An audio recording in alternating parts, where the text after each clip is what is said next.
अस्सलाम वालेकुम, कैसे हैं आप सब। उम्मीद करती हूँ आप सब खैरियत से होंगे और खुश होंगे।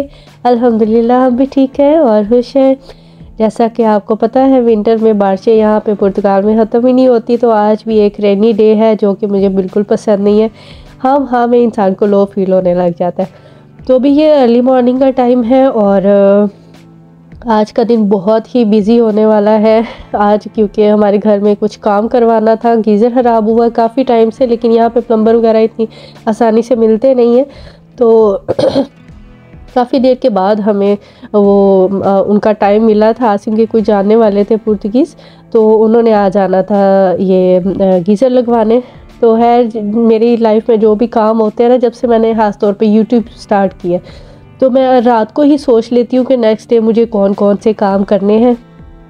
इंसान अगर अपनी लाइफ को मैनेज करके चलता है ना, तो आप बहुत रिलैक्स फील करते हैं। वरना सारे काम जब आप इकट्ठे सोचते हैं ना, आज ये भी करना है ये भी करना है, तो फिर इंसान को ना बहुत स्ट्रेस सी फील होने लग जाती है।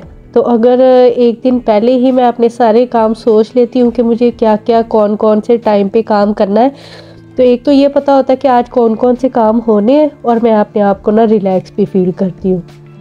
अगर आप अपने सारे काम टाइम पे करते हैं, तो चाहे आप ऑफिस में काम कर रहे हो या आप एक होम मेकर हो, तो आपकी लाइफ ना बहुत रिलैक्स हो जाती है। सबके पास आए 24 घंटे ही होते हैं, लेकिन कुछ लोग ना इसको फ्री रह के वेस्ट कर देते हैं और अपना बीपी बढ़ाते रहते हैं, साथ में अपना वेट भी बढ़ाते रहते हैं। और कुछ लोग होते हैं जो अपने टाइम को अच्छे से मैनेज कर लेते हैं, तो फिर वो ना बहुत एक स्ट्रेस फ्री लाइफ गुजारते हैं। तो सबको ही चाहिए कि वो अपनी लाइफ को थोड़ा सा मैनेज करें। जितनी के पुर्तगाल में रह के इंसान को टेंशन होती है ना, तो अगर आपने अपने काम सब अच्छे तरीके से मैनेज करके चलते हैं ना, तो आप थोड़ी सी स्ट्रेस अपनी कम कर सकते हैं। तो जी आज गीज़र लग गया है हमारा। मैं चली गई थी ग्रॉसरी लेने, और पीछे से आसिम ने ये टेबल वगैरह सब कुछ ऊपर से उठा के तो उनको दिया हुआ था। उन्होंने ऊपर काफ़ी है गीज़र वो लगाना था, और बारिश की वजह से ना हर चीज़ के अंदर से फंगस ही निकलती है, इसलिए भी मुझे बारिश का मौसम इतना अच्छा नहीं लगता। और मेरा गला खासा ख़राब है। सर्दियाँ यहाँ पे ऐसी होती हैं बस कि थोड़ी सी आपने बाहर जाके वॉक करनी है और आपका गला ख़राब होना शुरू होता है और फिर बुखार हो जाता है। और मेडिकल सिस्टम यहाँ का इतना ख़राब है कि आप एमरजेंसी में भी जाते हैं ना डॉक्टर के पास, तो वो आपको पूरा दिन लगा देते हैं। अगर आपको अपॉइंटमेंट है एमरजेंसी में मिली है सुबह 9 बजे की, तो रात के 9 बजे आपका चेकअप का टाइम आता है। इंसान वहाँ बैठ के और ज़्यादा बीमार हो जाता है, तो इसलिए ज़्यादातर लोग अवॉइड ही करते हैं। घर में ही मेडिसिन वगैरह रखी होती हैं, वहाँ भी चले जाएं तो ज़्यादा से ज़्यादा पैरासीटामोल ही दे देते हैं। लेकिन आजकल पुर्तगाल में खांसी ज़ुकाम और इस तरह की बहुत ज़्यादा मतलब है लोगों को प्रॉब्लम। तो आसिम ही बता रहे थे, आसिम को भी काफ़ी ज़्यादा है, तकरीबन 2 हफ्ते हो गए उनका तो बुखार और खांसी वगैरह ख़त्म ही नहीं हो रहा था। तो उनके किसी फ्रेंड ने बताया कि हॉस्पिटल में उन्होंने लिख के लगाया हुआ है कि अगर आपको ये सारी शिकायतें हैं, बुखार आपका नहीं ख़त्म हो रहा, खांसी और इस तरह की चीज़ें, तो आप एमरजेंसी में चेक करवाएं। और उन लोगों को फिर अगर कोई वहाँ पे बता रहा है उनको, तो 10 मिनट में ही उसको चेक कर रहे हैं। तो मतलब ये काफ़ी एक परेशानी वाली बात है। और काफ़ी ज़्यादा लोगों को मैंने देखा है कि वो मास्क भी यूज़ कर रहे हैं। तो पता नहीं अब ये मौसम की वजह से है या कोई नया वायरस आ रहा है। एक तो ये वायरस से भी पता नहीं कब जान छूटेगी। कोरोना के बाद कुछ भी हो जाता है थोड़ा सा, तो जी अब नया वायरस आ गया। तो अल्लाह ताला सबको अपनी ज़ुबान में रखे और सबकी लाइफ आसान करे। परदेश में बीमार होना भी ना बहुत मुश्किल काम है। जो मर्ज़ी हो जाए, आपको जॉब पे जाना है, काम पे जाना है, अगर आप हाउस वाइफ हैं तो फिर भी आपको बाहर के काम करने हैं। इतनी तेज़ तूफ़ानी बारिश में अब मुझे ये सारी सब्ज़ियाँ वगैरह लेने जाना था। वेजिस तो वैसे मैं ले आई थी, लेकिन ये प्याज और आलू वगैरह भी ना मैं इकट्ठे ला के रख देती हूँ, कि काफ़ी मुश्किल हो जाता है फिर रोज़ रोज़ जाना। थोड़ा सा दूर है, बस में बैठ के जाना पड़ता है। तो प्रदेश में ये बाहर के सारे काम भी खुद ही करने पड़ते हैं। और आज यशवा का जो है ना स्कूल हाफ था, उसकी क्लासेस कम थी, तो जल्दी आ गई थी। तो उसने देखा मामा क्लीनिंग कर रही है, तो उसको भी शौक़ आ गया था। उसको बहुत शौक़ है क्लीनिंग वगैरह करने का। तो सही कहते हैं ना कि माएँ जो काम करती है ना, तो बच्चे भी फिर वही चीज़ें सीखते हैं। तो इसलिए यशवा को भी बहुत शौक़ है क्लीनिंग का, तो अक्सर ही वो कैबिनेट वगैरह साफ़ करती रहती है। तो बारिश फिर से स्टार्ट हो गई थी, रुकने का नाम ही नहीं ले रही थी। लेकिन परदेश में ऐसे जब मौसम होते हैं ना, तो इंसान को अकेले कुछ इस तरह की चीज़ें बना के खाने का मज़ा भी नहीं आता। आज मैंने कढ़ी बनाई थी, तो यही अगर पाकिस्तान में बनी हो तो बहन के घर भेज दो या नेबर के घर भेज दो, तो उस तरह चीज़ के खाने का मज़ा भी और आता है। यहाँ तो पता ही नहीं होता साथ वाली बिल्डिंग में, मतलब साथ वाले फ्लैट में कौन रह रहा है। हमारी तो पूरी बिल्डिंग ही पुर्तगीज़ की है, कोई मतलब देसी है ही नहीं है। तो यहाँ पे हमारे एरिया में पहले बहुत कम एशियन थे, अब तो हर बिल्डिंग के अंदर 4 से 5 बंगाली तो ज़रूर है। पाकिस्तानी तो है, मैंने अभी तक अपने करीब करीब कोई नहीं देखा, लेकिन बंगाली ज़रूर है। इतनी यहाँ पे एशियन जो है ना वो भर गए हुए हैं, लेकिन उनमें ज़्यादा बंगाली ही है या नेपाली है। इंडियंस भी थोड़े कम ही हैं, पाकिस्तानी बहुत उनसे भी शायद कम है, लेकिन ज़्यादा बंगाली है। पुर्तगाल में जो वेजीज़ हैं वो भी चिकन के बराबर ही उतनी प्राइस में मिलती हैं। तो बच्चे इतने ज़्यादा वेजिस खाते नहीं, इसलिए ज़्यादातर चिकन ही पकता रहता है। तो मेरा तो अब बिल्कुल चिकन खाने का दिल ही नहीं करता, तो इसलिए कभी कभी दिल करता है कुछ डिफरेंट सी, कुछ देसी सी चीज़ हो, तो फिर मैं अक्सर ये बना लेती हूँ। लेकिन फिर भी ये बस मैंने और आसिम ने खानी होती है, बच्चों के लिए मैं पकौड़े ही फिर रखती हूँ। और ये वाली जो जूसर मशीन थी, ये मैंने आपके साथ शेयर किया था, तेमो से मैंने फ्री में काफ़ी सारी चीज़ें मंगवाई थी। मतलब यशवा स्कूल से एक लिंक लेके आई थी अपनी दोस्त से, और उस लिंक को काफ़ी सारे लोगों में शेयर करना था। तो फिर आपके जो मनी थी, इन सारी 5 चीज़ें आपने सेलेक्ट करनी थी, तो उनकी फिर प्राइसेस ख़त्म होती जानी थी और फिर आपको ये गिफ्ट्स मिलने थे।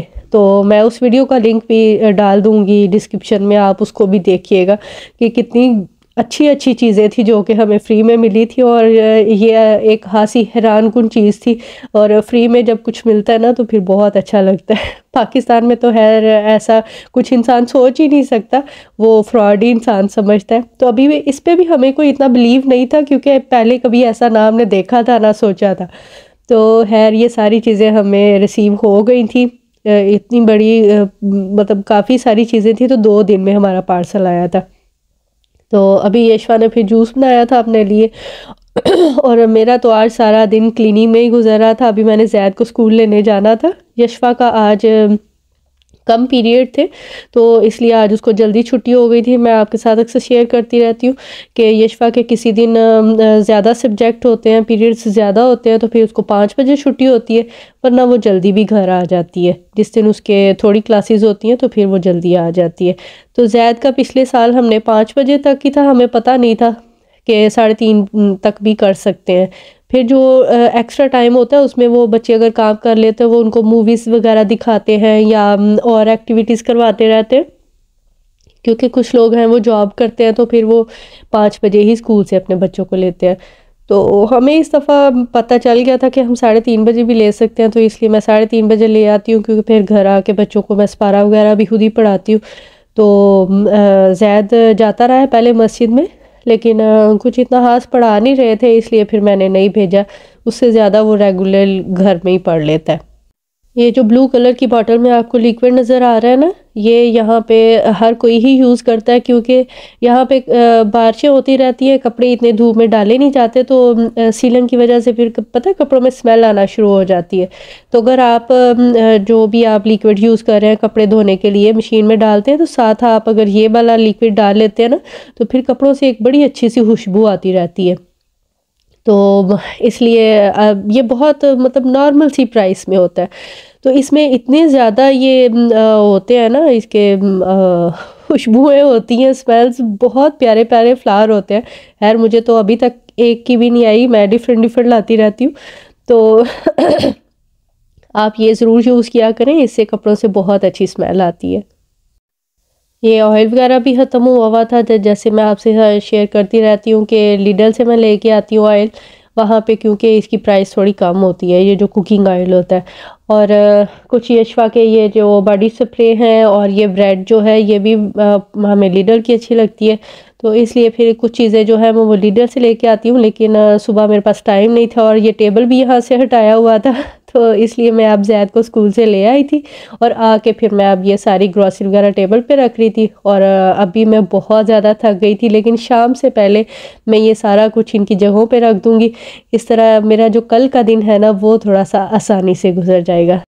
और अब बारी है उन नामों की जिनके कमेंट्स मुझे बहुत अच्छे लगे थे। तो उनमें फ़र्स्ट था Fatima and Zainab Disney world, second था food world official, life with हिजाब। और ये लाइफ विद हिजाब मेरी बहुत अच्छी सिस्टर है, ये मेरे साथ तब से है जब मैंने यूट्यूब चैनल अपना फ़र्स्ट वाला शुरू किया था। वो फ़र्स्ट वाला मेरा चैनल डिलीट हो गया था, अब ये मेरा सेकंड वाला चैनल है।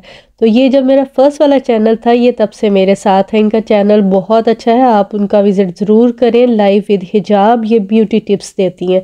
तो संगीता जीवन का मुझे कमेंट बहुत अच्छा लगा था। सिंपल होम मेकिंग का कमेंट मुझे बहुत अच्छा लगा था। आप भी चाहते हैं कि अगर आप नेक्स्ट वीडियो में मैं आपका नाम लूँ तो आप भी मेरी वीडियो के नीचे एक अच्छा सा कमेंट करें। और अभी मैं फिर आ गई थी अपनी पुर्तगीज़ लैंग्वेज कोर्स करने, और इनका लिंक मैं आपके साथ शेयर कर देती हूँ। इनका यूट्यूब चैनल है, आप वहाँ से थोड़ा बहुत सीख सकते हैं लैंग्वेज जो है पुर्तगीज़। और यहाँ पे मैं इनका यूट्यूब चैनल दे देती हूँ, ये आपको बहुत आसानी होगी क्योंकि ये हिंदी में भी बताते हैं और इंग्लिश में भी।